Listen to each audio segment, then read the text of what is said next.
Hi అండి అందరికీ. ఇప్పుడొచ్చేసి మనము ఒక కస్టమర్ గురించి మాట్లాడుకుందాము. ఈ కస్టమర్ వచ్చేసి నా దగ్గర బట్టలనేవి కుట్టించుకున్నారు. వాళ్ళ అమౌంట్ వచ్చేసి రూ.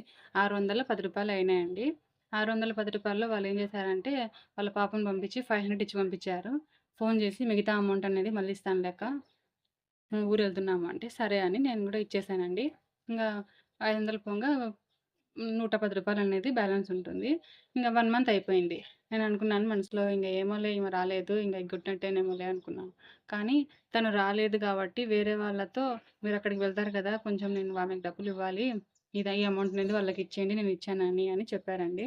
నాకైతే ఎంత సంతోషం అనిపించిందంటే, ఇలాంటి కస్టమర్స్ వీళ్ళకి ఏం జెప్పాలో గూడా నాకర్థం గావడం లేదు. ఇలాంటి వాళ్ళుంటే నాకు గూడా చాలా సంతోషంగానండి. ప్రతి ఒక్క టైలర్‌కి కూడా సంతోషమే. వాళ్ళంతట వాళ్ళయ్యి వాళ్ళ అమౌంట్ ఎంతుందో వాళ్ళ మతికి పెట్టుకొని మనకిచ్చారంటే చానా అంటే చానా సంతోషంగుంటుంది. మనం కష్టపడిన దానికి సాటిస్ఫాక్షన్ అనేది ఉంటుంది. కొంతమంది ఎలా ఉంటారంటే కుట్టించుకుంటారు. మనం అడిగితే గూడా రేపిస్తాం, ఎల్లుండిస్తాం, మళ్ళీ ఇస్తామని నెలలు నెలలు దాటిపోతుంటాయి. అలాంటి కస్టమర్స్ కన్నా ఇలాంటి కస్టమర్స్ ఉంటే మన టైలర్స్ అనేవి చాలా అంటే చాలా సాటిస్ఫాక్షన్ అవుతారండి. ఇలాంటి కస్టమర్స్‌కి నా తరఫు నుంచి చాలా చాలా అంటే చాలా థ్యాంక్ యూ అండి.